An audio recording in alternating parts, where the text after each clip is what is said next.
महाराष्ट्र मंडळ फ्रान्स आणि सची की मैफिल घेऊन येत आहे मराठी रॉनदेवचा पुढचा भाग. आणि आजच्या भागात आपण भेटणार आहोत शर्वरी जमेनीस यांना. नमस्कार शर्वरी ताई. नमस्कार सचिन. तर शर्वरी ताई, कशी आहेस तू? काय म्हणतेस? मी एकदम मस्त आहे. आणि हा जो आता पॅन्डेमिक सिच्युएशनमुळे अनौपचारिक का होईना पण अशा वेगवेगळ्या पद्धतीच्या गप्पांचा एक सिलसिला सुरू झालेला आहे. त्यातनं खूप वेगवेगळ्या लोकांबरोबर इंटरॅक्शन होतीये आणि तशीच आज तुझ्या बरोबर होते, याचा मला आनंद आहे. अरे वा, अगदी अगदी बरोबर. म्हणजे एका वाईट याच्यातनं पण आपण काहीतरी चांगलं शोधून काढलेलं आहे असं म्हणायला हरकत नाही. हो, खरंच खरंच. अगदी. तर आता मी सुरुवात अशी करतो की तू एक नृत्यांगना आहेस, अभिनेत्री आहेस, पण सुरुवात तू केलीस बिनधास्त या सिनेमाला. 1999 साली तो आला. त्याचा पार तेलुगू, मल्याळम मध्ये रिमेक झाला. महाराष्ट्र शासनाचा पुरस्कार तुम्हाला मिळाला.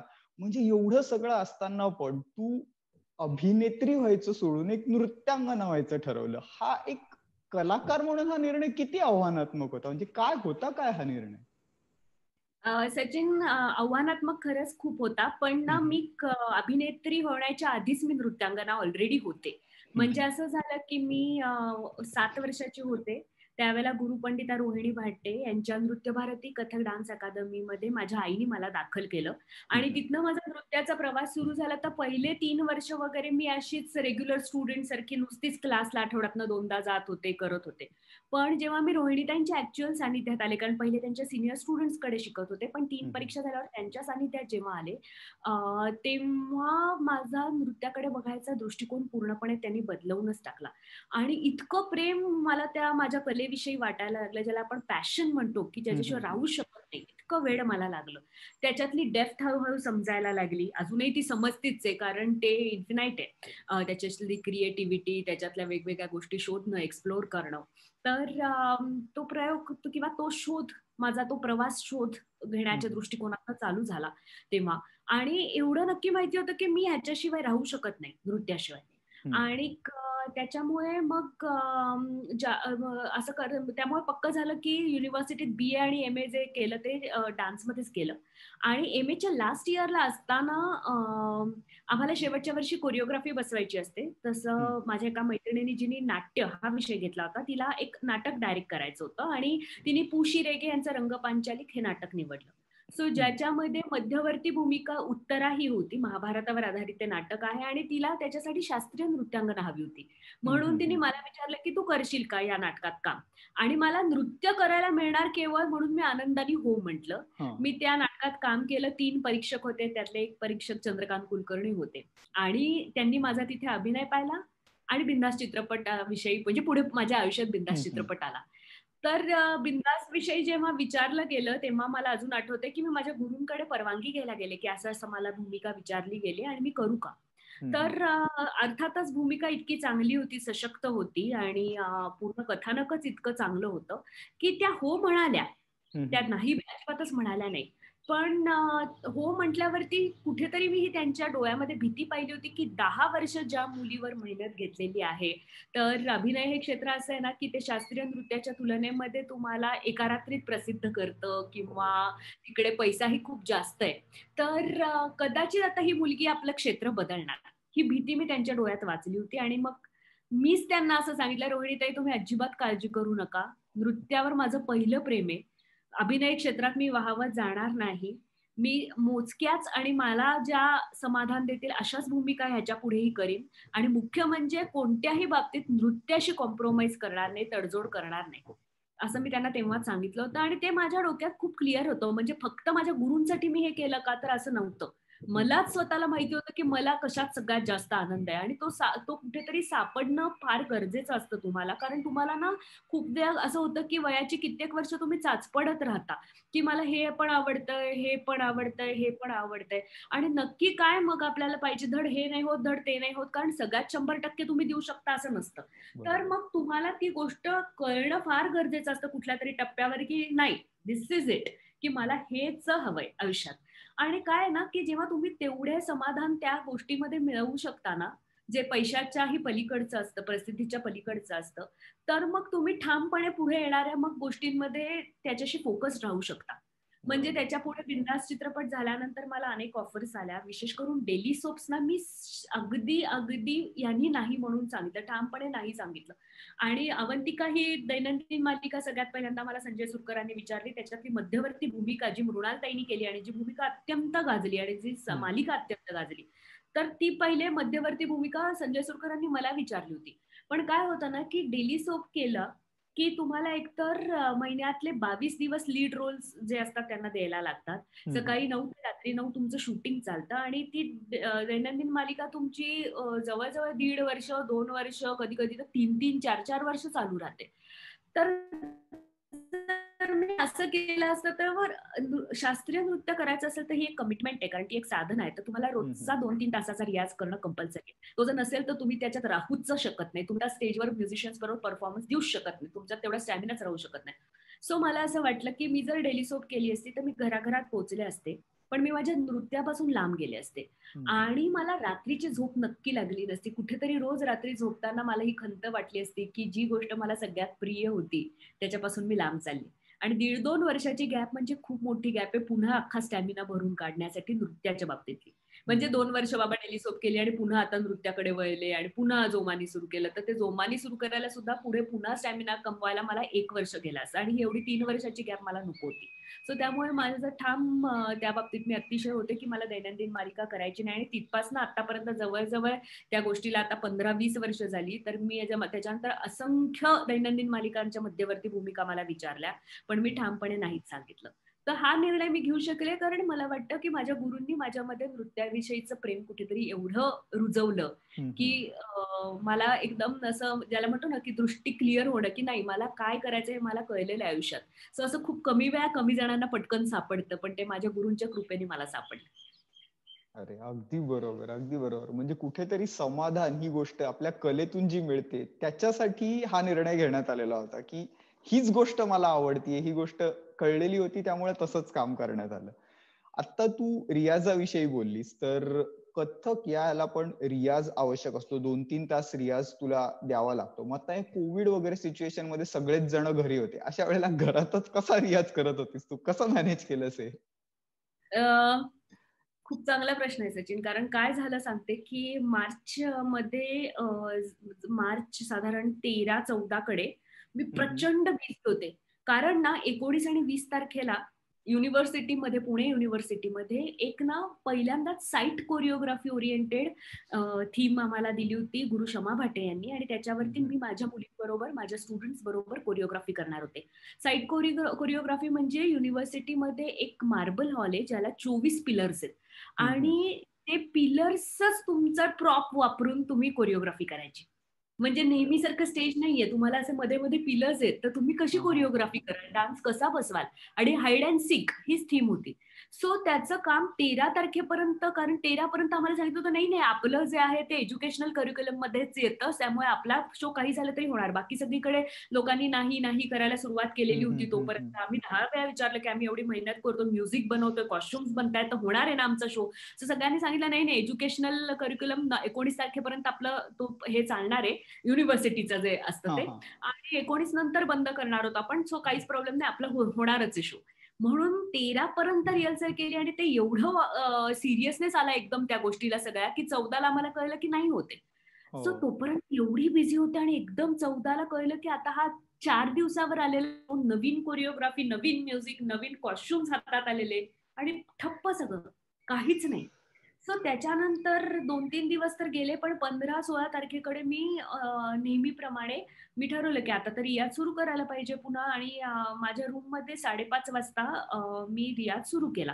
घुंगरू पण बांधले नव्हते आणि फुटवर्क सुरू केलं. आणि आमच्या सोसायटीचे सेक्रेटरी आले आणि बेल वाजवली त्यांनी, आणि त्यांनी सांगितलं की सॉरी, एरवी आम्ही फार काही म्हणत नाही, पण आता काय आहे ना, पॅन्डेमिक सिच्युएशनमुळे सगळीच जण घरात आहेत, तर तुमच्या खाली राहणारे पण घरात आहेत, ते एरवी जॉबला जातात किंवा काय असं दिवसभर त्यांना कळत नाही, तर प्लीज, व्हायब्रेशनचा त्यांना त्रास होतो कारण मी 4थ्या मजल्यावर राहते, तर प्लीज डान्स करू नका. मला रडायलाच यायला लागलं त्या क्षणाला. म्हटलं डान्स करू नका, हे असं सिच्युएशन किती दिवस अजून चालू राहील काही कल्पना नाही. तेवढे दिवस मी घरातच राहायचंय तर नुसतंच राहायचंय, आणि विदाऊट डान्स राहिले तर मग माझं कसं होणार पुढे सगळं, माझी बॉडी कशी साथ देणार मला, माझा स्टॅमिना जो आतापर्यंत रियाजाने डेव्हलप करत आणलेला आहे, तर पुन्हा तो कसा काय चार्ज होणार किंवा काय करणार मी. तर मग आम्ही असं एक सोल्युशन त्याच्यावरती काढलं, की माझे मिस्टर पण कलाकार आहेत, तबलावादक आहेत ते.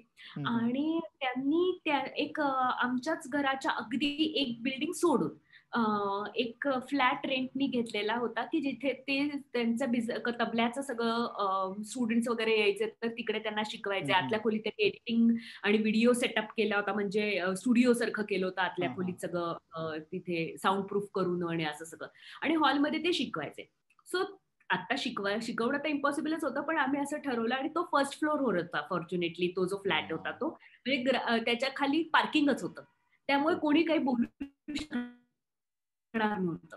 मग आम्ही असं डिव्हिजन करून घेतलं, की सकाळच्या वेळात, कारण घरामध्ये काम करायला मावशा पण नव्हत्या येणार कोणी, बायका काम करायला. कारण सगळ्यांनाच कंपल्सरी घरातल्या घरात राहायचं होतं ना. त्यावेळेला ती सिच्युएशन पहिले महिना तर असा होता, की काही कामवाल्या बाई पण येणार नव्हत्या तुमच्याकडे.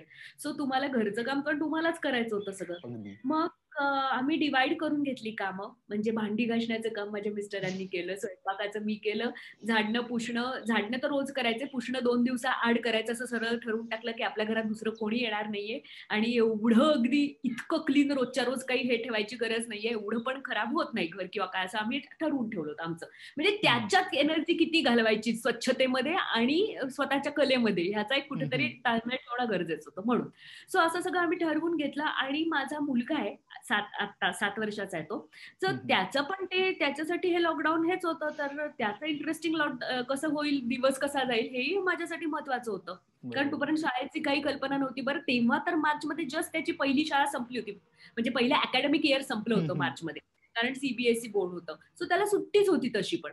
मग मी काय करायचे, तो थोडा उशिरा उठतो, कारण तो उशिरा झोपतो माझा मुलगा, म्हणजे जेव्हा सुट्टी असते तेव्हा. शाळा असेल तेव्हा कंपल्सरी असते तर काहीच नसतं. सो मी त्याच्यात स्वयंपाक करून घ्यायचे.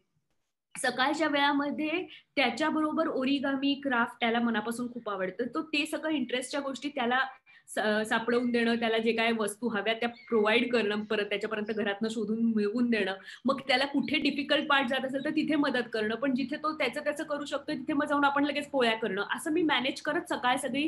तेव्हा निखिल तबला वाजवायला, म्हणजे रियाज करायला जायचे. ते 2-3 तास रियाज करायचे. आणि मग संध्याकाळच्या वेळात निखिल त्याच्याबरोबर खेळायचे. आणि 4:30 ते 6:30 रोज 2 तास मी त्या फ्लॅटवर जाऊन माझा रियाज करून यायचे. आणि मग आम्ही पुन्हा एकत्र सगळे जण, 3 जण काही पत्ते बित्ते खेळायचो, जेवायचो आणि मग एखादी वेब सिरीज चांगली बघायचो. पण त्यामुळे माझा काहीही झालं तरी 2 तास रियाज सणकून आणि विदाऊट फेल. कारण एरवी कसं होतं, तुम्हाला ज्यावेळेला प्रोग्राम्स असतात त्यावेळेला तुमचे प्रोग्राम्स म्हणजे आउट ऑफ स्टेशन असतील, किंवा तुमचे येण्याच्या वेळा ट्रेनच्या ऑड असतील, फ्लाईटच्या ऑड असतील, सो ट्रॅव्हलिंग मध्ये तुमचे अख्खी रात्र गेली असेल, तुम्ही पहाटे पोहोचत असाल किंवा काय. सो दुसऱ्या तिसऱ्या दिवशी ना थोडंसं ते तुम्हाला ना, आणि परत डान्स केलेला असतो तिथे जाऊन सुद्धा ना. सो आल्यावरती 1-2 दिवस तुमचे असे जातात की नाही, मला आता मी खूप थकलीये, काही करायचं नाही. तर ते 2 दिवस तुमचे थोडा रियाज कमी होतो आणि मग तुम्ही परत मेन ह्याच्यावर आणता तुम्हाला स्वतःला. तर इथे तसंही नव्हतं, विदाऊट फेल म्हणजे खरंच 2 महिने एकदाही ब्रेक न होता रोजच्या रोज 2 तास रियाज झाला. घुंगरू बांधून झाला तो. इनफॅक्ट हा जास्त चांगला रियाज झाला असं मला वाटतं. आणि दुसरं असं ना, की समोर एक पण टार्गेट नसल्यामुळे, की बाबा मला इथे हा कॉर्पोरेट शो करायचा आहे, त्यांची ती थीम आहे. इथे मला ह्या महोत्सवात नाचायचंय, तिथे माझं बजेट एवढं, तर मला एवढ्या मुलींबरोबर एवढं करायचंय. आता तिथे सपोज होळी जवळ आली आहे, होळीचं सीझन आहे, तर मग मला एखादी होळी नवीन करायची किंवा काय. असं समोर काहीच टार्गेट नाही, कारण काही प्रोग्राम्स नसल्या कारणाने रियाजामध्ये मी एकदम माझ्या रूट्सना जाऊ शकले. म्हणजे माझे दोन्ही पाय इक्वल वाजतायत ना, राईट अँड लेफ्ट, जे तुम्हाला बघायला एरवी वेळ मिळत नाही. तुमच्या समोर सारखे एम्स असतात, ते तुम्हाला कंप्लीट करायचे असतात, ती टार्गेट्स पर्यंत त्या पोहोचायचं असतं, वेगळीच थीम, वेगळंच सगळ्या गोष्टी चालू असतात. सो बेसिक्सला जाऊन माझे फुटवर्क करताना पाय दोन्ही इक्वल वाजतायत का, चक्कर करताना हात खाली नाही ना पडत आहेत, एनर्जी तेवढीच राहते ना, मी चक्कर अजून फास्ट घेऊ शकते का, आज जर मी 70च्या स्पीडला केली तर उद्या मी 80च्या स्पीडला करू शकते का. सो ह्या बेसिक छोट्या गोष्टी आहेत की ज्या बॉडीला प्युरिफिकेशन म्हणतो आपण ज्याला, तसं डान्सच्या बाबतीतलं. सो ह्याच्याकडे लक्ष द्यायला वेळ मिळालेला नसतो एरवी, तुम्ही थीमवर काम करत असता कुठल्या किंवा काय असं तेव्हा. सो ह्या ज्या रूट्स पर्यंत जाऊन एकतर आपण ज्याला म्हणतो की स्वतःला परीक्षण करणं स्वतःचं, तर ह्याच्यासाठी फार चांगला आणि गरजेचा पॉज होता असं मला वाटतं, की आपण कुठपर्यंत पोहोचलोय, आपल्याला कुठे जायचंय, मग त्याच्या दृष्टिकोनात आपण काय पावलं उचलली पाहिजेत, काहीही स्वतःच्या विषयीचा सगळा विचार करायला, चिंतन मनन करायला, वाचायला उत्तम सगळ्या गोष्टी ज्या डान्सलाच उपयोगी असणार आहेत, वेगवेगळे साहित्यिक त्यांचं केव्हापासून वाचायचं पेंडिंग राहिलं होतं आणि जमलं नव्हतं. नंतर वेगवेगळ्या लोकांच्या युट्यूबवरती, सोशल मीडियावरती असलेले सगळे टॉक्स, मोठमोठ्या दिग्गज कलाकारांचेच फक्त नाही, वेगवेगळ्या क्षेत्रातल्या जे तुम्हाला मोटिवेट करू शकतात, जे तुम्हाला पॉझिटिव्ह थिंकिंग देऊ शकतात, असं सगळं. आणि 24 तास बाकी तर झाडणं पुसणं चालू असताना पण इयरफोन्स मध्ये सुंदर म्युझिक, मग पंडित कुमार गंधर्व असतील किंवा अगदी आर डी बर्मन असतील, कुठलंही मायकेल जॅक्सन असेल, पण छान म्युझिक सतत कानामध्ये. हा सो मला असं वाटतं की माझ्यासाठी हा जो एकदम पहिले 3-4 महिने तरी एकदम ना स्वतःला रिफ्रेश करणारा आणि मोटिवेट करणारा असा मी सगळा पॅन्डेमिक सिच्युएशनचा काळ बनवला, की जो पॉज गरजेचा होता आयुष्याच्या रफ्तारमध्ये. पण तो 3 ते 4 महिने ठीक आहे. जेव्हा त्याचे 8 ते 9 महिने होतात तेव्हा ते खूप जास्त होतं. आणि आता आम्हाला स्वतःला खूप असं वाटतं, आता रिसेंटली फॉर्च्युनेटली ह्या वर्षाची सुरुवात 2021 ची सुरुवात मी जळगावला 2 तारखेला परफॉर्म करून आले माझ्या मुलींबरोबर. आणि खूपच चांगली सुरुवात त्यामुळे या वर्षाची माझी झाली आणि स्टँडिंग ओव्हेशन मिळालं आणि टाळ्या थांबतच नव्हत्या. तर मी माईकवर मुलींना असं म्हटलं की प्लीज ह्या टाळ्यांची गुंज जी आहे ती तुमच्या कानात साठवून घ्या, कारण पुन्हा एकदा कधी आपल्याला ही टाळ्या ऐकायला मिळतील ह्याची अजून शाश्वती नाही. कारण अजून सगळं सुरळीत झालेलं नाहीये. तो एक झाला परफॉर्मन्स, पण पुढे काय, असं काय ओळीने आता परत सगळं सुरळीत झालंय तर ठपाठप पुढे मला परफॉर्मन्सेस दिसतात असं नाहीये. अजून पुढे हळूहळू घडणारे आता हळूहळू व्हायला लागलंय असं लोक म्हणतायत, असं इथपर्यंतच आहे. पण अजून तसं फुलफ्लेज स्पेशली थिएटर एंटरटेनमेंट ही गोष्ट कसं होतं की तुमच्या ह्याच्यामध्ये काय म्हणू आपण, प्रेफरन्स मध्ये सगळ्यात शेवटी येते ना. म्हणजे मुळात बेसिक फूड, शेल्टर आणि हे पहिल्या अन्न वस्त्र निवारा 3 मूलभूत गरजा संपल्या की मग लोक मनोरंजन किंवा काय ह्याच्याकडे बघतात. सो त्यामुळे ह्याला तसं पण एवढं सिरियसली घेतलं गेलं नाही. पण आमच्यासाठी हा खूपच टफ काळ होता. त्यामुळे 9 महिन्यांनी जेव्हा टाळ्या पहिल्यांदा ऐकल्या परवा, त्यावेळेला आम्हाला सगळ्यांना आनंद झाला. पण प्रत्येकीचे, माझे आणि माझ्या सगळ्या शिष्या सगळ्यांचे डोळे भरून आले होते. आम्हाला रडू आलं तिथे स्टेजवरती. हा, सो ते कोणाला तसं समजणार नाही की जी ती लाईव्ह रिस्पॉन्सची सवय असते ती किती म्हटलं तरी व्हर्च्युअल प्रोग्राम्स करून, म्हणजे या पॅन्डेमिक मध्ये मी व्हर्च्युअल प्रोग्राम्स पण भरपूर केले. म्हणजे स्टेजवर जाऊन पण परफॉर्मन्सेस दिले, पण ते 3 कॅमेरा सेटअपनी शूट झाले आणि समोर ऑडिटोरियम रिकामच होतं, ऑडियन्स बसलेलाच नव्हता, ते टेलिकास्टच झाले, स्ट्रीमिंगच झालं त्याचं. सो जो हा लाईव्ह रिस्पॉन्स असतो की चालू असताना त्या क्षणाला मिळणारी दाद, ती कुठेतरी हरवून बसलो होतो आणि ती आता परवा पहिल्यांदा मिळाली 9 महिन्याच्या ब्रेक नंतर. तर आमच्यासाठी फारच तो सुखद अनुभव होता. अगदी अगदी बरोबर. कारण तसं म्हणलं तर आता कलाकारांनी, म्हणजे बहुतेक सर्वच कला क्षेत्रातल्या कलाकारांनी ऑनलाईन प्लॅटफॉर्म वापरायला सुरुवात केली. म्हणजे तसं म्हणशील तर तू नाटक म्हण किंवा गायनाचे कार्यक्रम म्हण, हे ऑनलाईन झाले. पण त्या मानाने डान्स प्रोग्राम हे जास्त चॅलेंजिंग आहेत का ऑनलाईन सादर करणं, किंवा फॉर दॅट मॅटर की ऑनलाईन क्लासेस घेतले जातात? तर तुझ्यासाठी नृत्य शिकवणं ऑनलाईन हे किती अवघड आहे, किंवा ह्याच्यामध्ये काय काय चॅलेंजेस जाणवले? खूपच अवघड आहे. आणि तो आता चॅलेंज म्हणून घेऊन न्यू नॉर्मल असं त्याच्याकडे बघून त्याला ऍक्सेप्ट करणं ही काळाची गरज आहे, हे पण नक्कीच आहे. पण अवघड अशासाठी आहे ना की तुम्ही अगदी परफेक्शनला शिकवण्याचा अट्टहासच धरू शकत नाही, कारण मुख्य म्हणजे कनेक्टिव्हिटी आणि त्यातनं होणारा लॅग, टाइम लॅप्स जे जातो, ज्याला थोडासा असतो, अगदी किती हाफ सेकंड जरी असला समोरच्यापर्यंत पोचायचा, तरी सुद्धा आमचा सगळा जो बेस आहे, पाया आहे, तो सगळा टाइम सायकलशी संबंधित आहे ना, तालाशी संबंधित आहे. सो मी शिकवताना माझ्याकडनं तिच्यापर्यंत पोचणारा ताल हा डिले असतो. तो ऍझ्युम करायला लागतो मला की हा आता हिचं मी म्हणतेय पण तिचं थोडं आपल्याला लेटच दिसणार आहे, पण त्यामुळे तुम्ही अॅक्युरेसीकडे जाऊ शकत नाही. सो ती एक गोष्ट असते. आणि काही म्हटलं तरी समोरासमोर शिकवताना मिळणारे व्हायब्रेशन्स एकमेकांचे, स्पेशली टीचर, मी गुरु हा शब्द मला स्वतःला वापरत नाही, पण टीचरचे मिळणारे व्हायब्रेशन्स जे स्टुडंट पर्यंत पोहोचतात, त्यांनी जे तिचं डान्स बदलतो, तो व्हर्च्युअली नाही होऊ शकत. किती म्हटलं तरी तुम्ही त्यांचे अँगल्स एक्झॅक्टली मानायचे, इतके छोटे छोटे अँगल असतात की आता हा असा पाहिजे, असा पाहिजे, असा पाहिजे. हा तुम्ही तिचा हात घेऊन आणि तिला पकडून तिचा हनवटी अशी टिल्ट करून तिला कमरेत थोडीशी वाक, टॉर्सो स्ट्रेट हो असं दाखवून समोर जे करू शकता ते तुम्ही व्हर्च्युअली नाही करू शकत. आणि परत राईट लेफ्ट छोट्या मुलींना तर तोही शिकवताना प्रॉब्लेम येतो. मिरर इमेज नाचायला लागतं त्यांच्यासाठी, कारण आपण हा हात दाखवला की तो बरोबर ह्या करतात आणि खरं तर तो लेफ्ट पाहिजे त्यांच्याकडनं, कारण ते अपोजिट बोलत असतात. सो अरे हो. सगळाच तसा बघायला गेला तर प्रॉब्लेम असतो. म्युझिक मी इथे लावलं माझ्याकडे तर त्यांना ते डिले ऐकू जातं. म्हणजे मी नुसतं म्हटलं तरी डिले ऐकू जातं, पण म्युझिक लावून सुद्धा मग आपण तसंच ठरवायचं की हा ह्यांना आणि प्रत्येकीला परत प्रत्येकीचा लॅग वेगवेगळ्या प्रकारे असतो. म्हणजे काहींचं अगदी एक अर्धा सेकंदाचा असतो तर काहींचा 5-5 सेकंद लॅग असू शकतो. सो तिचं करण्याचं टायमिंग, हिचं करण्याचं टायमिंग एका फ्रेम मध्ये तुम्हाला हे सगळं बघताना अरे तुम्हाला बापरे. प्रत्येकीला प्रत्येक वेळेला असं पॉइंट आउट नाही करता येत की तू इथे चुकलेस, तू तिथे चुकलेस. कारण तुमच्या समोर 12 फ्रेम्स तरी असतात, 12 मुली असतात ऍट अ टाइम, 10 ते 12. सो तुम्ही ते नाही पॉइंट आउट करू शकत. सो तुम्ही तिला प्रत्येक वेळेला करेक्ट करत असता असं नाही, आणि मग ते तसंच शिकलं जातं. पण for the sake of it, आणि काय आहे की इंटरेस्ट त्या मुलींचा शाबूत राहिला अगदीच मोठीच्या मोठी गॅप न जाऊ देता चॅलेंजिंग त्यांना कसं वाटत राहील हे आमच्यासाठी महत्वाचं आहे, की असं व्हर्च्युअली ठेवून सुद्धा त्यांना त्याच्यामध्ये दरवेळेला नवीन काहीतरी करायला देणं, मग आपण ते बघणं, मग एकेकीचं बघणं आणि मग सांगायचं की मी विंडो मोठी करणार आहे तिची, तर मला सगळ्यांनी तशीच करा आणि मग बघूया ती कशी नाचते. मग तिला ते जरा असं वाटतं की हो नाही मी केलं पाहिजे मग असं, किंवा काहीतरी टास्क देत राहणं सारखं हा असं हा. करणं फार गरजेचं आहे, की त्यांना त्याच्याशी कनेक्टेड ठेवणं डान्सचे संबंधित. पण खरं बघायला गेलं तर त्याला काय, म्हणजे मला स्वतःला असं ते शिकवण्याचं समाधान व्हर्च्युअल क्लासेस देत नाहीत. बरोबर आहे. शेवटी जे प्रत्यक्षात समोरासमोर असताना तो जो एक अनुभव असतो तो वेगळाच असतो. हे नक्कीच आहे. तर आता आणि मला डान्समध्ये कसं एक सांगायचं राहिलं, डान्समध्ये अगदी असं अगदी. पण होतं रे, की स्पेस लागते.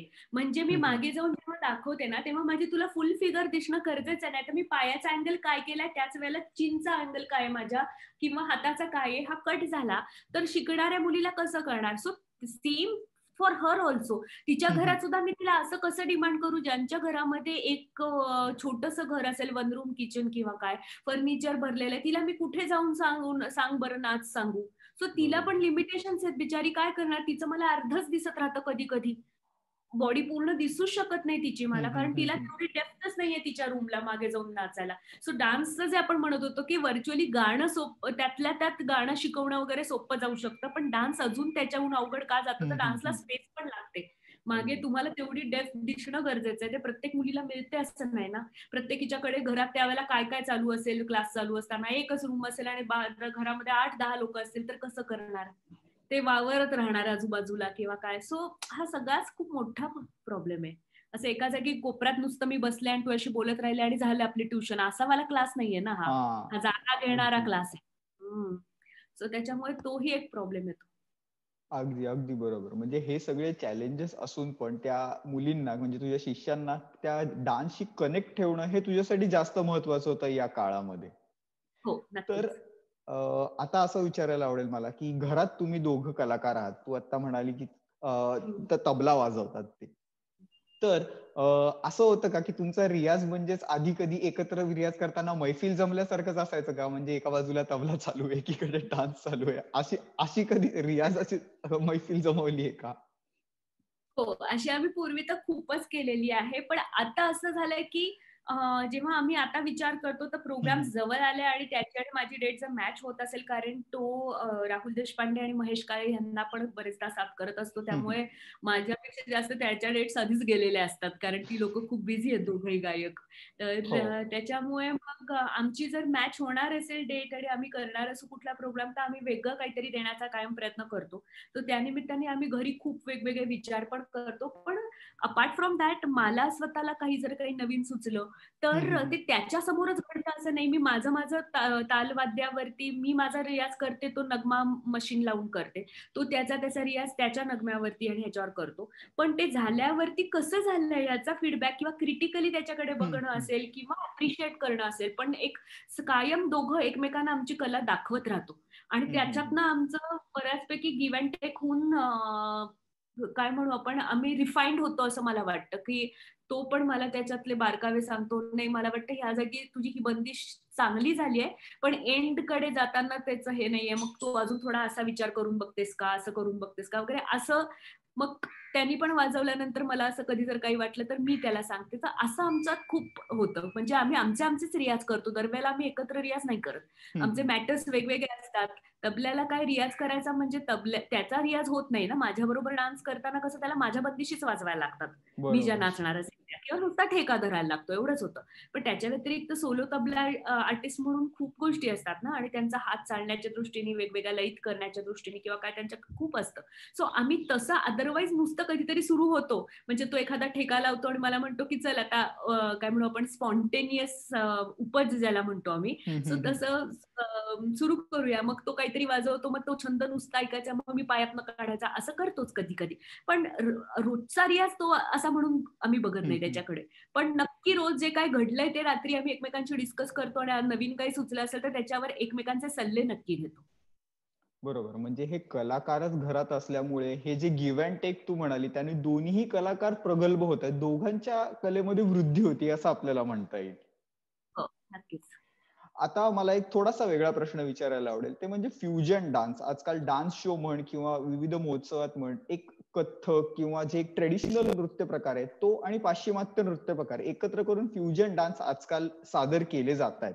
तर त्याविषयी तुझं काय मत आहे? त्याच्याकडे तू कसं बघतेस? अ,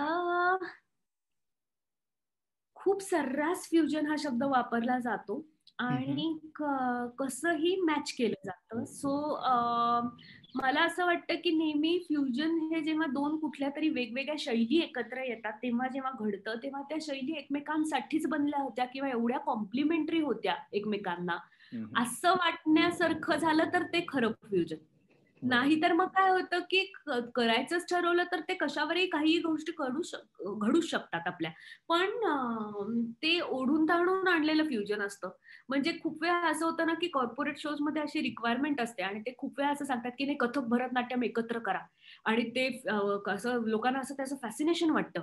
सो काही बाबतीत होऊही शकतं एकत्र विचार करून नीट किंवा काय असं. पण प्रत्येक वेळेला नाही होऊ शकत कारण भरतनाट्यमचं पोश्चर जे आहे, त्या पोश्चरसाठी लागणारा वेग, वेग म्हणजे स्पीड आणि कथकचा स्पीड, कथक ही स्ट्रेट लाईन आहे. सो ह्याच्यामध्ये खूप फरक आहे. सो काय होतं कधी-कधी कथक करणारीला कॉम्प्रोमाइज करायला लागतं, की तिला तिचा स्पीड कमी करायला लागतो कारण भरतनाट्यम वालीशी मॅच करायचंय. कारण तिला कायम आयत करायचा असतो ना, आयतमध्ये स्पीड नाही देता येत तुम्हाला. तुम्ही कायम म्हणजे तिच्या पायांचं जे पोश्चर झालेलं असतं, सो त्या ज्या ह्याच्यामध्ये तुम्हाला स्पीड नाही देता येत. तुम्हाला मूव्हमेंट्स करताना. पण तीच त्या शैलीची काय म्हणू आपण वैशिष्ट्य आहे त्याचं, हो, सौंदर्य हो. आहे त्याच्यात. तर तुम्ही तो स्पीड सोडायचा म्हणून ती असं तिचा आयत सोडून स्ट्रेट लाईन मध्ये नाही ना नाचू शकत फास्ट. आणि सेम भरतनाट्यम डान्सर बरोबर होतं. की तिला पण जर कथकला स्पीड पाहिजे म्हणून स्पीड करायचं ठरवलं तर तिला तिची पोश्चर्स करेक्ट द्यायला तो स्पीड फार फास्ट होतो. आणि मग हात ते खूप वेगवेगळ्या पद्धतीने ज्यावेळेला पाय पकडणं असतं, वरती नेणं असतं पाय किंवा काय असं त्याची उडी त्यांची जी असते किंवा खाली बसून उठणं असतं. हे तिच्यासाठी खूप फास्ट होतं आमच्या स्पीडला. सो मला नेहमी वाटतं, की त्या शैलीची ती सौंदर्य आहेत आणि ती प्रत्येक वेळेला एकत्र येऊन प्रत्येक गाण्यावरती किंवा ह्याच्यावर मॅच नाही होऊ शकत. सो मी म्हटलं तसं, की दोन कुठल्याही गोष्टी जेव्हा एकमेकांना कॉम्प्लिमेंट येतात आणि मग ते बघितल्यावर असं वाटतं, की अरे हे ह्याच्याचसाठी ही बनलं होतं आणि ते पण त्याच्याचसाठी बनलं होतं. तर ते फ्युजन चांगलं फ्युजन आपण म्हणू शकतो. ते एवढे जेल व्हायला पाहिजे एकमेकांच्यात. ती केमिस्ट्री जशी दिसली पाहिजे. तर तर ते फ्युजन असतं. आजकाल तर खूप आपण बघतो म्हणजे फ्युजन कुठल्याही पद्धतीत होऊ शकतं. म्हणजे मी एक जेव्हा नॅचबली मराठी होता कार्यक्रम त्याची मी जज होते. आणि तेव्हा जेव्हा मी बघायचे तेव्हा मी त्यांना पहिले सांगायचे, की तुम्ही जर गाणं वापरणार असाल, तर तुम्ही पूर्णपणे त्याच्या साहित्याला न्याय दिला पाहिजे. तरच ते गाणं वापरा. म्हणजे अप्सरा आलीवरती बेली डान्स मी पाहिलाय, खूप जणांनी केलाय. पण जेव्हा ती कोमल काया म्हणत असते, तेव्हा त्यातल्या त्यात तुमच्या बेली डान्सच्या मूव्हमेंटनी ती काया दिसते तुमची. पण पुढे सुद्धा ही मन बिजली पाहून थिजली इंद्रसभा भवताली वगैरे असं सगळे शब्द वापरले जातात. त्यावेळेला तुम्ही काहीच नाही, तेव्हा तुम्ही फक्त बेली हरवत राहता. मग तुम्ही हे गाणं का निवडले? मग तुम्ही इन्स्ट्रुमेंटचे कुठलंही गाणं निवडून पण तेच मूव्हमेंट करणार आहात ना.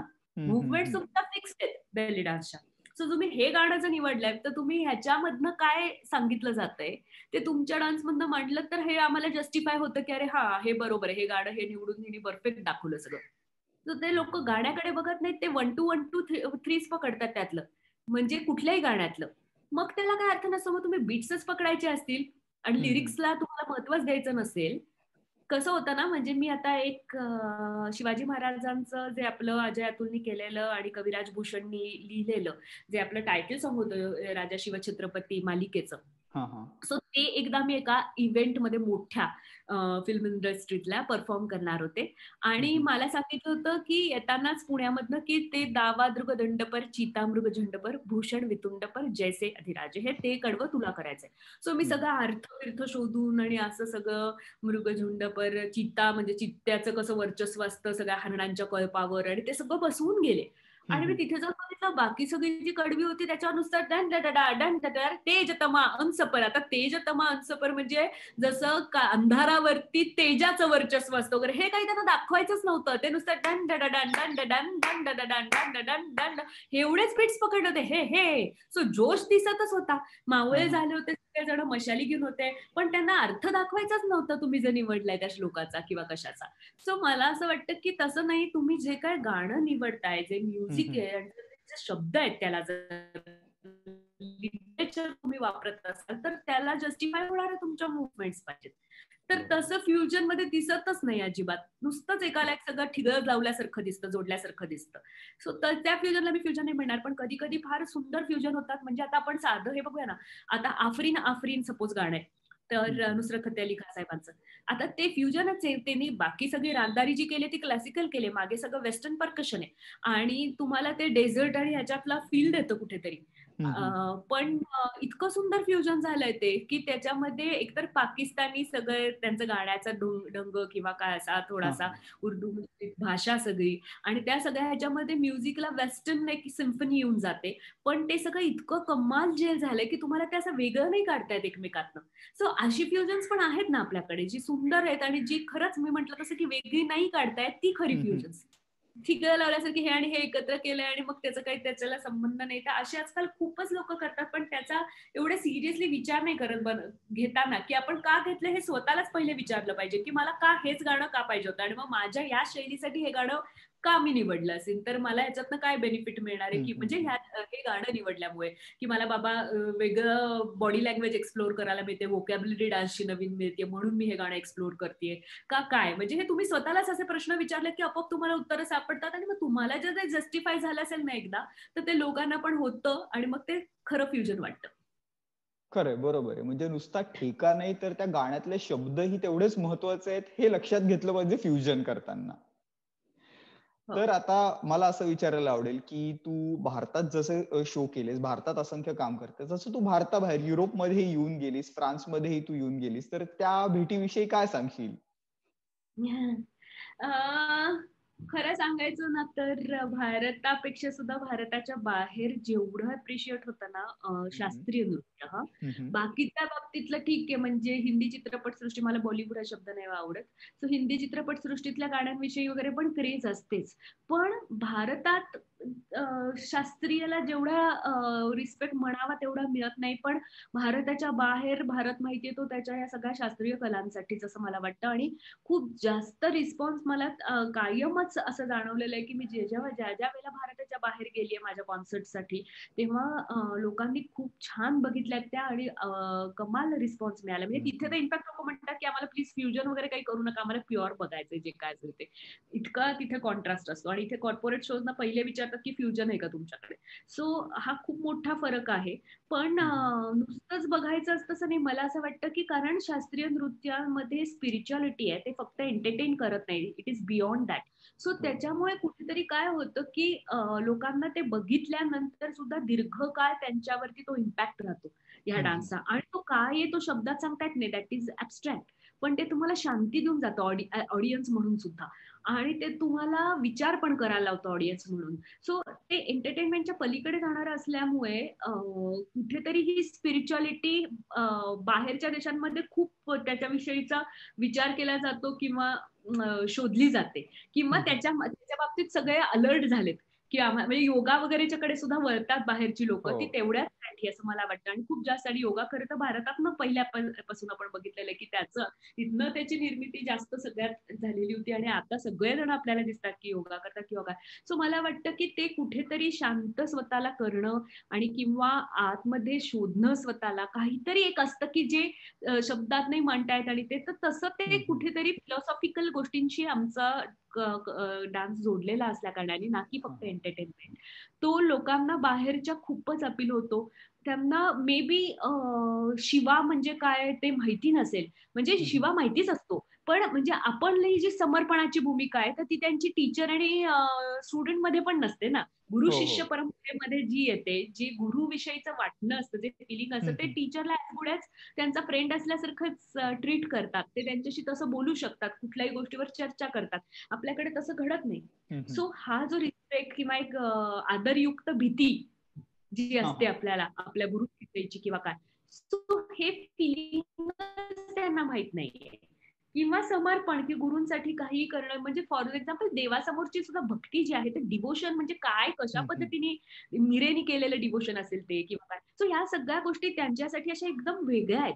आणि ते त्यांना कुठेतरी बघताना कनेक्ट झाल्या, जर तेवढी स्ट्रॉंग कलाकार असेल तिथे करणारा परफॉर्म, की जो त्या बॉन्ड निर्माण करू शकेल त्यांच्यात आणि आपल्या, तर मग ते कनेक्ट झालं ना, की त्यांना ते खूपच काहीच्या काही पोचतं त्यांच्यापर्यंत. म्हणजे मला साधं उदाहरण आठवते, की मी सिडनीला ओपेरा हाऊसला परफॉर्म केलं होतं, आणि मी झाशीच्या राणीचा तिकडे गतभाव केला. गतभाव म्हणजे कथकमध्ये अशी रचना की तिकडे लिटरेचर वापरलं जात नाही, आणि नुसतं नगमा आणि ठेक्यावरती कुठलीतरी स्टोरी अख्खी डान्सर पोर्ट्रे करते. सो मी अख्खी झाशीची राणीची स्टोरी पोर्ट्रे केली त्याच्यामध्ये. सो मी त्याच्यामध्ये असं दाखवलं की ते सगळं होतं. ती पहिले ट्रेन करते तिच्या काय म्हणू आपण विमेन सर्वंट्सना, की हाऊ टू म्हणजे फोड कशी चालवायची, आणि असं सगळं त्यांची बटालियन बनवते. मग त्यांना पाठवते वेगवेगळ्या तुकड्यांमध्ये असं, आणि मग ब्रिटिशांची त्या लढतात. चांगलं एका पॉइंटला चालू असते, आणि तिच्या लक्षात येतं अचानक की तिचा फोर्ट अख्खा जो आहे त्याला ब्रिटिशांचा वेढा आहे. आणि मग ती डिसिजन घेते की नाही, आता मला सोडलंच पाहिजे, हे किल्ला सोडून लढायला बाहेर पडलंच पाहिजे किंवा काय असं. आणि मग ती तिच्या घोड्यावरनं उडी मारते, सो मुलाला पाठीला घेऊन असं. आणि मग ती तिथनं सुटका करते स्वतःची, आणि ती पूर्ण वेळ मुलाला घेऊन नाही लढलेली, तर तिने मधल्या एका वेळामध्ये हळूच जाऊन त्या मुलाला सुरक्षित हातांमध्ये कोणाच्या तरी सुपूर्त केलं पुढे, आणि मग ती पुढे लढायला गेली. आणि अनफॉर्च्युनेटली तात्या टोपेंच्या सैन्याला ती जाऊन भेटणार होती नदीच्या पलीकडे, पण नदी पार करताना घोडा घाबरला तिचा आणि साथ दिली नाही, तर तो पटकन तिकडे जायला तयार होईना पलीकडे. तर तोपर्यंत ब्रिटिश आले आणि त्यांनी तिला गोळी लागली तिला, आणि ती तिथेच तिची म्हणजे हे झाली. तर असं दाखवताना तिथे ज्या क्षणाला मी असं दाखवलं की ती बाहेर पडते उडी मारून आणि अशी चाललेली असते, आणि एका पॉइंटला ती बाळाला देते, आणि बाळाला सुपूर्त करताना मी फक्त शेवटचं बाळाकडे बघितलं की आता आयुष्यात कधी परत मला बघता येईल, बहुतेक नाहीच येणार आहे. तिला माहितीच होतं की ते नाही येणार आहे, आणि ती त्याचं फक्त मी पांघरून नीट करते त्याच्या ह्याच्यापाशी, आणि एका पॉइंटला जिला जो घेऊन आलेला असतो किंवा त्याला सांगते की जा असं, आणि मग मी परत ह्याच्यावर बसते. सो मी हा पॉइंट केला होता, आणि तो माझ्या ह्याच्यात असा येऊन जातो जस्ट. आणि नंतर 2 फॉरेनर बायका आल्या, आणि त्या मला म्हणाल्या की व्हेन यू परफॉर्म झासी, we literally had tears in our eyes when you gave the baby, when you rescued your baby in safe hands, and when you were looking at your baby for the last time, we literally had tears in our eyes. So मला एवढं छान वाटलं की emotionals are universal. आणि dance ही गोष्ट अशी आहे ना की ज्याला लँग्वेजचं बॅरियर नाहीये, कारण ही बॉडी लँग्वेज आहे. त्यामुळे त्याला कुठल्या भाषेत चाललंय किंवा काय असं नाही, once people get connected with you, language doesn't matter at all.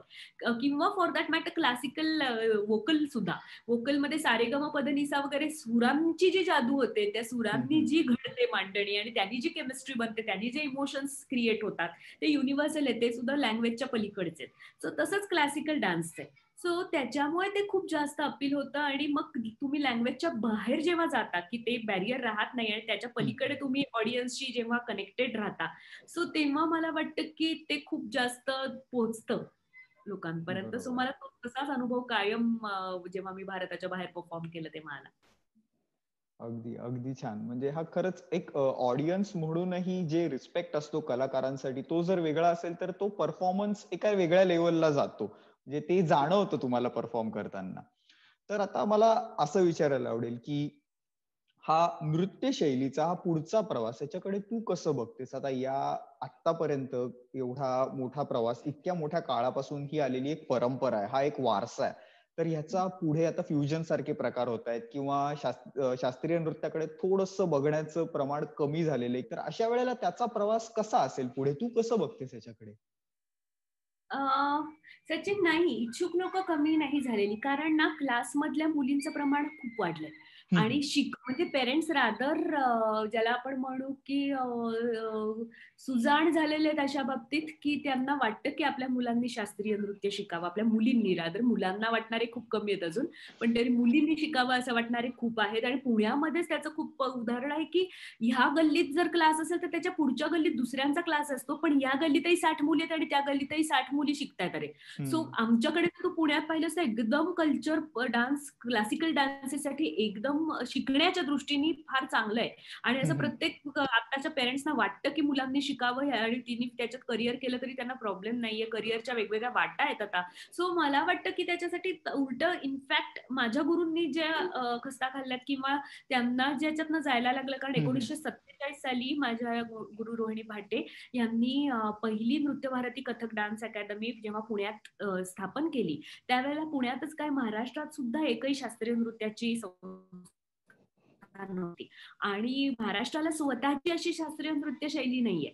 महाराष्ट्राला हम्म, लोकनृत्य आहे, लावणी आणि लोकसंगीत, पोवाडा वगैरे असं महाराष्ट्राचं आहे. पण कथक जे आहे हे उत्तर हिंदुस्थानी आहे, दिल्ली हम्म, जयपूरकडचे. आणि भरतनाट्यम हे दाक्षिणात्य आहे. सो हम्म, स्वतःची अशी कथक महाराष्ट्राला कुठलीच शैली नाही. तर ही हम्म, दुसऱ्याकडनं आलेली शैली महाराष्ट्राने आत्मसात केली आणि आज पुण्याचं नाव कथकच्या इतिहासात पहिलं घेतलं जातं. म्हणजे दिल्ली जयपूरपेक्षा सुद्धा एवढे डान्सर्स आणि एवढं चांगलं काम पुण्यात घडतंय वेगवेगळ्या डान्सर्सकडनं, वेगवेगळ्या इन्स्टिट्यूट्सकडनं, संस्थांकडनं. पण त्यांनी त्यावेळेला खूप त्यांना टीकांना सामोरं जायला लागलं. हम्म, त्यांना खूप म्हणजे धाडसी पाऊल होतं ते त्या क्षणी, कारण तेव्हा लोकांची नृत्याकडे बघण्याची दृष्टी पण संकुचित होती. की म्हणजे त्यांना असं वाह्यात काहीतरी लोकांसमोर नाचणं, चांगल्या घरातल्या मुली नाचत नाहीत असाच हे होता हम्म, ना. हम्म, आणि अशा वेळेला भाटे सारख्या का प्रतिष्ठित घरातल्या बाईंनी असा क्लास सुरू करणं किंवा काय, हे खूप त्यांच्यासाठी एकदम क्रांतीच होती ती. पण त्यांना त्या सगळ्याच्यातनं सामोरं आमच्यासाठी एकदम मार्ग त्यांनी सुकर करून टाकला आणि खरंच तेवढ्या प्रमाणात आता मुली आमच्या इथे शिकतायत कथक. हम्म, हम्म, सो मला बिलकुलच ते कमी झाले असं वाटत नाही. हा, त्याला ग्लॅमर नक्की नाही आणि ते येण्यासाठी किंवा ते मासेस पर्यंत पोहोचवण्यासाठी अजून खूप प्रयत्न व्हायला पाहिजे, हे हम्म, नक्की. हम्म, कारण कसं होतं की कानसेन खूप तयार आहेत आपल्याकडे, पण नृत्यासाठीचा रसिक अजून एवढ्या प्रमाणात तयार नाही झालेला. कानसेन म्हणजे मला म्हणायचंय की सगळे संगीत, वोकल ऐकायला, शास्त्रीय संगीत ऐकायला सवाई गंधर्व सारख्या ठिकाणी पुण्यामधला प्रेस्टिजियस महोत्सव आहे, जिथे 4-4, 5-5 हजार लोक येतात दरवर्षी किंवा काय. सो अगदी. अशा शास्त्रीय संगीतासाठीचा रसिक तयार झालाय, पण अजून नृत्यासाठीचा एवढा रसिक तयार झाला नाहीये. तर त्या दृष्टिकोनातनं काहीतरी घडणं फार गरजेचं आहे, की मासेस पर्यंत ते छान वाटणं, ते पोचणं, हम्म, हम्म, त्याच्याची आवड निर्माण होणं आणि मग त्यांनी त्याच्यातनं आपणहून अजून पुढे पुढे कार्यक्रम बघायला लागणं. तर कारण काय होतं, आता सुद्धा मुली खूप शिकतायत, पण कार्यक्रम जे होतात ते अॅन्युअल गॅदरिंग होतात, मुलींची गॅदरिंग, मी असा शब्द नाही वापरणार, पण संस्थेचा वार्षिक कार्यक्रम होतो, हम्म, हम्म, त्याच्यात सगळ्या मुली कथक नाचतात, तेव्हा त्यांचे पेरेंट्स कौतुकाने बघायला आलेले असतात. पण हाच कार्यक्रम जर तिकीट लावून बाहेर कुठेतरी प्रोफेशनल म्हणून लावला, तर बाहेरची लोक किती तिकीट काढून येतील, बाहेरची इन द सेन्स ज्यांची स्टुडंट नाहीये त्याच्यामध्ये, हम्म, ज्यांचं काय म्हणू आपण, ज्यांची मुलगी किंवा मुलगा शिकत नाहीये, पण आम्हाला एक चला आज जाऊया नाटक बघायला आणि गाणं ऐकायला जेवढे जातील तेवढे अजून कोणी असं चला जाऊया, अच्छा पेपरमध्ये ऍड बघून क्लासिकलचा कथकचा कार्यक्रम बघायला येतील, की ज्यांचं हम्म, कोणीच शिकत नाहीये, असं फार कमी अजून. सो बरोबर. ते वाढणं फार गरजेचं आहे. त्याच्यानंतर रियालिटी शोज मध्ये जो भडीमार पाश्चिमात्य नृत्याचा आहे हम्म, सगळ्या टीव्हीवरती, सो त्यामुळे आता जी छोटी जनरेशन आहे त्यांना असं वाटतं की हेच आपलं नृत्य आहे, म्हणजे भारताचंच हे नृत्य आहे, जे बिलकुलच नाहीये. कारण पाश्चिमात्य म्हणजे माझं म्हणणं आहे की मग ते जाईव असेल, चाचाचा असेल, त्याच्यानंतर साल्सा असेल किंवा टँगो असेल किंवा ते locking, popping, break dance, whatever. So ह्या सगळ्या गोष्टींचा इतका भडीमार आहे आता रियालिटी शोज मधनं, की रियालिटी शोज मध्ये अक्षरशः 5% आपल्याला लोकनृत्य सुद्धा बघायला मिळतं.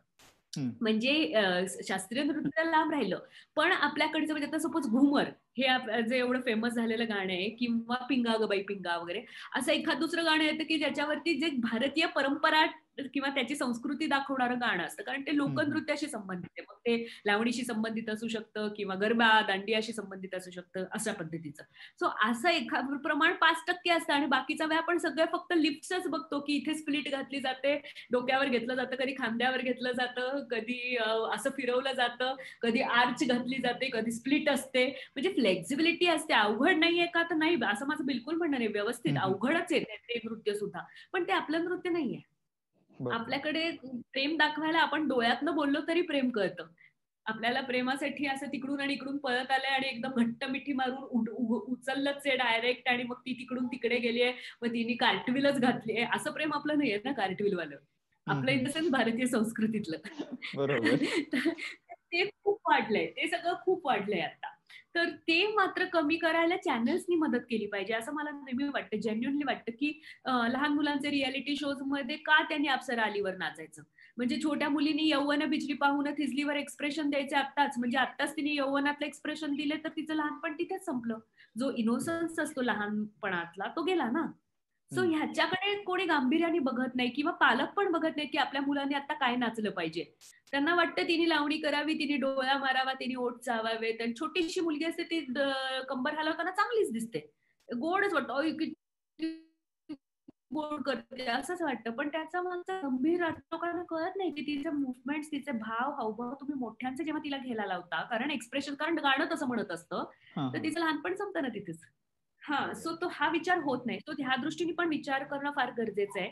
अशा ह्यानी मला असं वाटतं की शास्त्रीय नृत्य एवढे वर्ष तग तग धरून राहिलं, त्याच्या अर्थ त्याचं एवढं ते सशक्त आहे म्हणूनच राहिलं, नाही तर ते केव्हाच लयास गेलं असतं.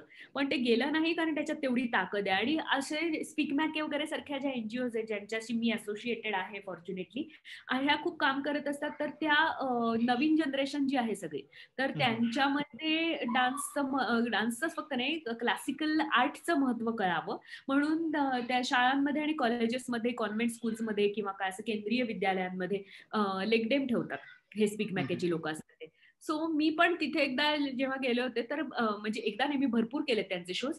सो मी नेहमी असं बघितलंय की आता एकदा माझ्या समोर साधारण 7वी ते 10वीचे वर्ग मुलं होती बसलेली, आणि मी त्यांच्यासमोर एक ठुमरी केली ताल झाल्यानंतर, आणि त्या ठुमरीत माखन चोरीची स्टोरी येते सगळी. माखन चोरी म्हणजे ती लोणी बनवते, आणि मग ते लोणी सुद्धा काढण्याचं सगळं डिटेलिंग असतं की पहिले जास्त असतं ते मोठं पडतं, मग अगदी थोडं असतं, आणि मग लास्टला बोट लावून असं मग ते ठेवते वगैरे असं, आणि मग जाते ती पाण्याला म्हणून. तेवढ्यात हा येतो, मग बघतो तो वरती असतं, मग त्याचा हात पोचत नाही कृष्णाचा, मग तो ते लोणी हे करायला ते रवीच घेतो फोडायला, आणि मग ते रवी फोडतो आणि खातो. तोपर्यंत त्याला कळतं की ती आली आहे, मग तो लपून बसतो.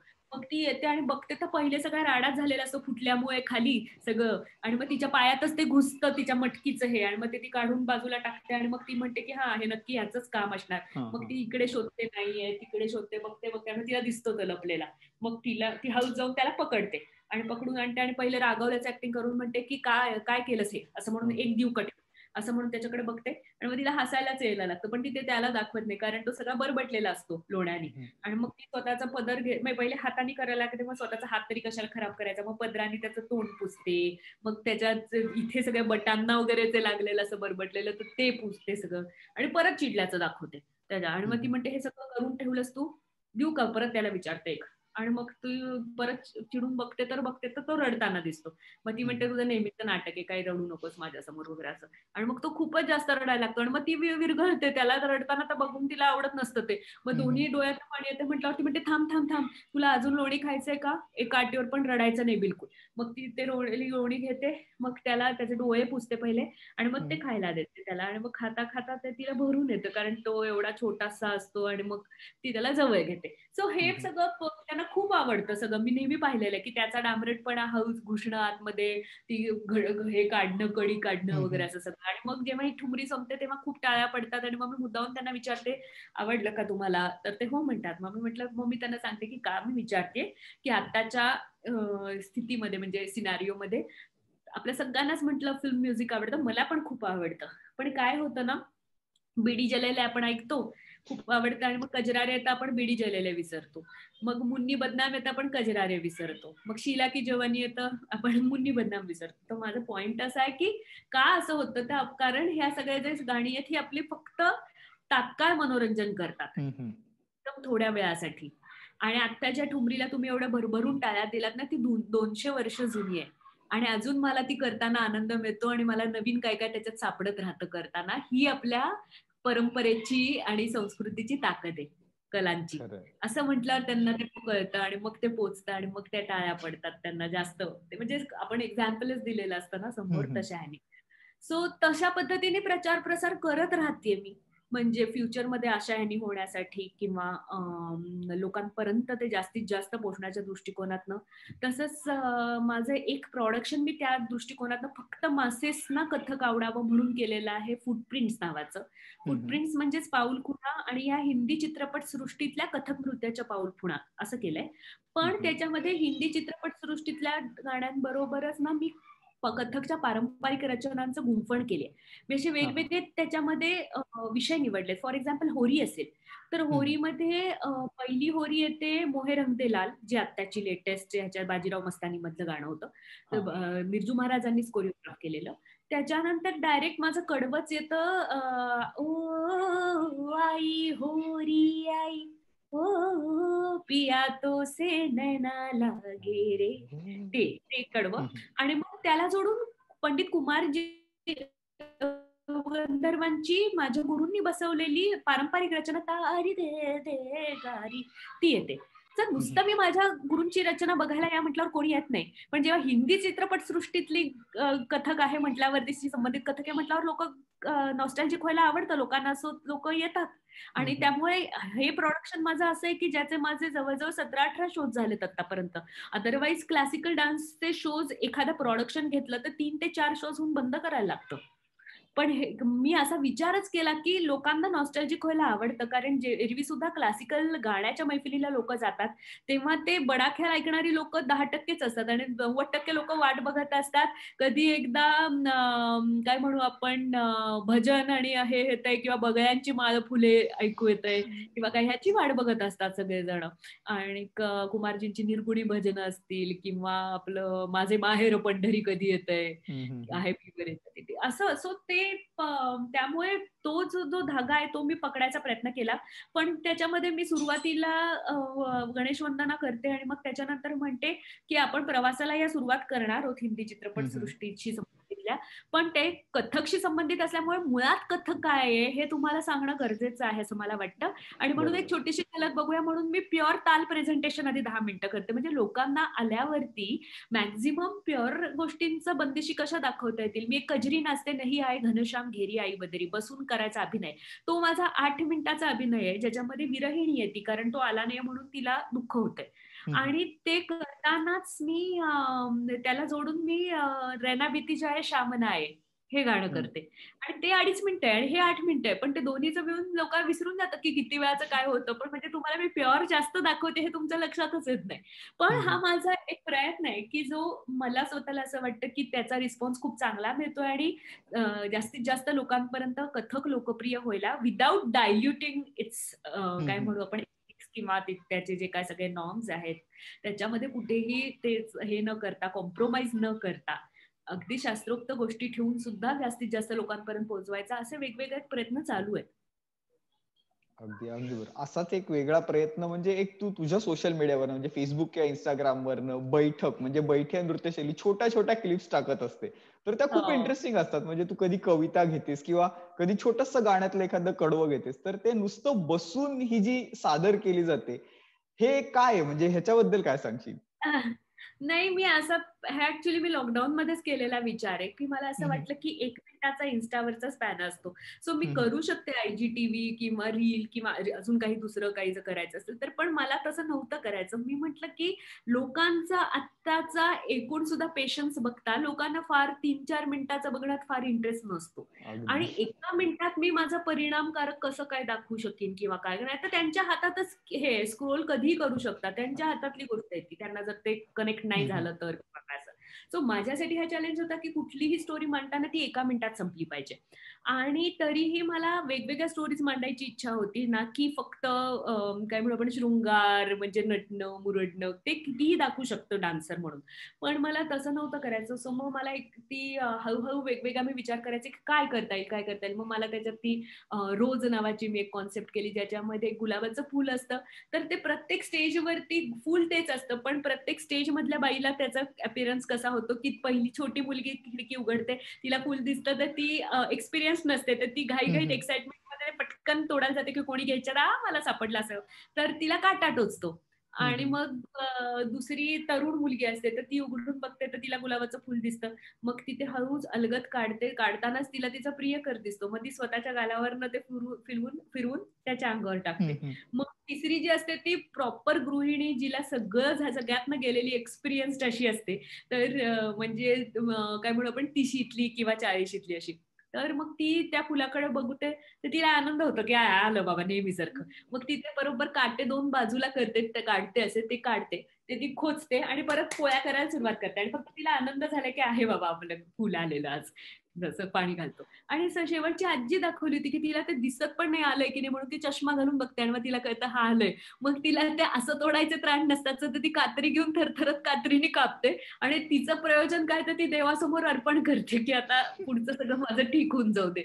सो अशा पद्धतीचे छोटे-छोटे केलेत किंवा एक मी पिया तोरा कैसा अभिमान ट्रॅक वापरला होता, ज्याच्यावरती मी असं दाखवलं होतं मुलीचा जन्म होतो म्हणून वडील बघायलाच तयार नाहीत मुलीचा चेहरा आणि निघून जातात. पण ती सांगते त्यांना, की तुमच्या सारखीच दिसते अगदी बघा घ्या ना एकदा तरी. आणि तो न घेता निघून जातो. तर ती म्हणते, "यात कसला अभिमान आहे तुझा?" की म्हणजे कुठनं इगो येतो हा? अशा पद्धतीचा तो केला होता.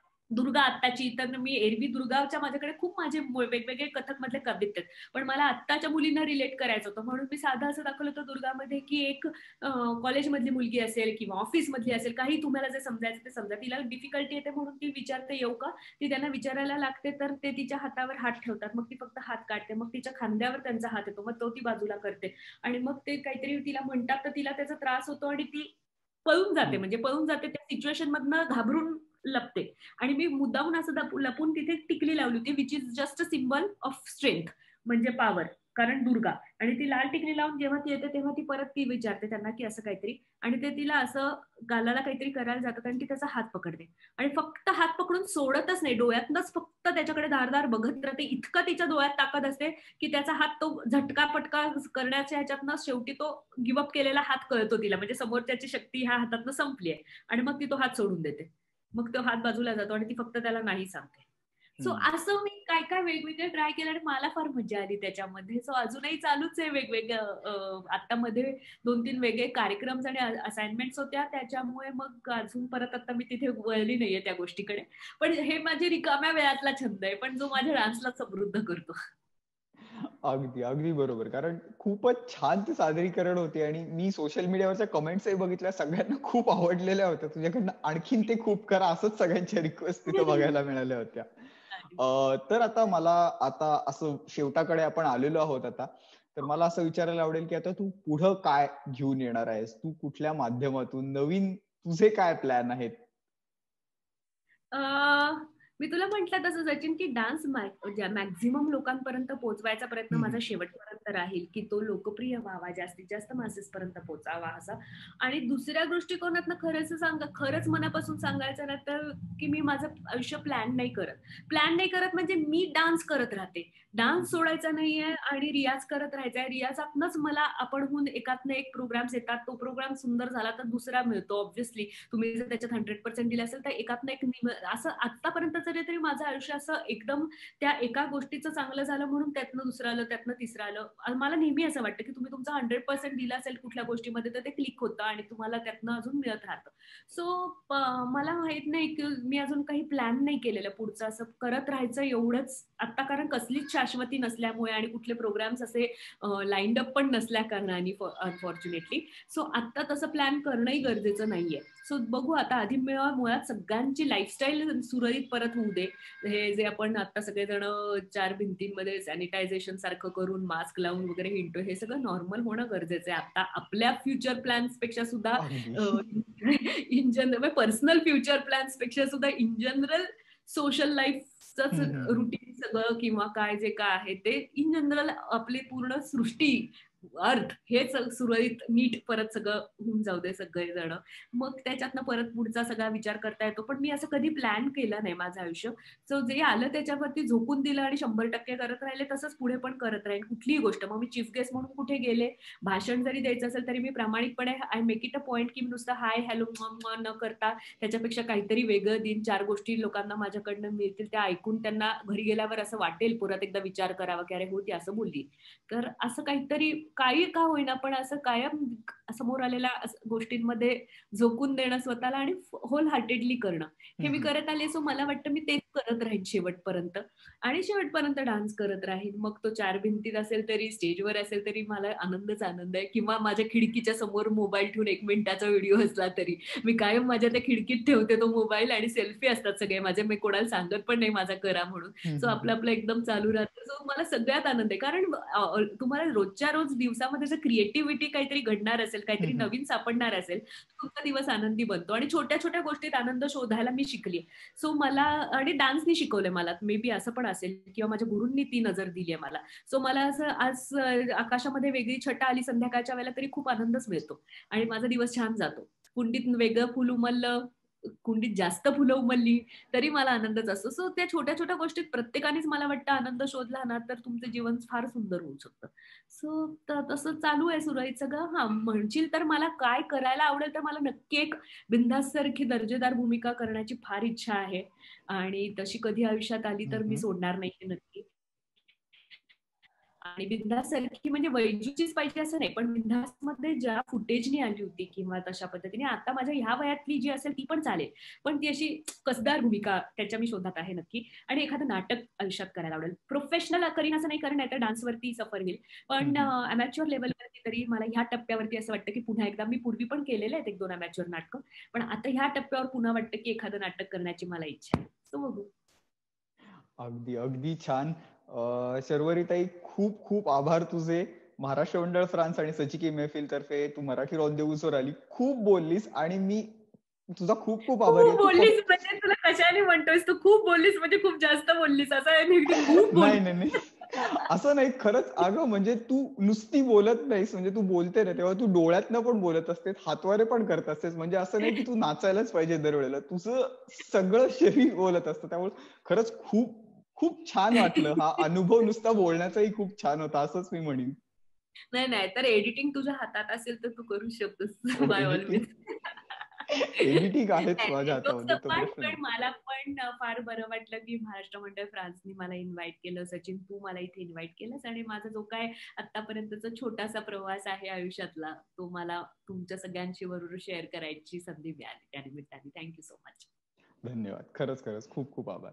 तर मंडळी, सचिकी मैफिलचा हा भाग तुम्हाला कसा वाटला ते मला कॉमेंट सेक्शन मध्ये जरूर कळवा. आणि सचिकी मैफिल हा युट्यूब चॅनल आहे, तेव्हा त्याला अवश्य सगळ्यांनी लाईक करा, सबस्क्राईब करा आणि नक्की नक्की शेअर करा.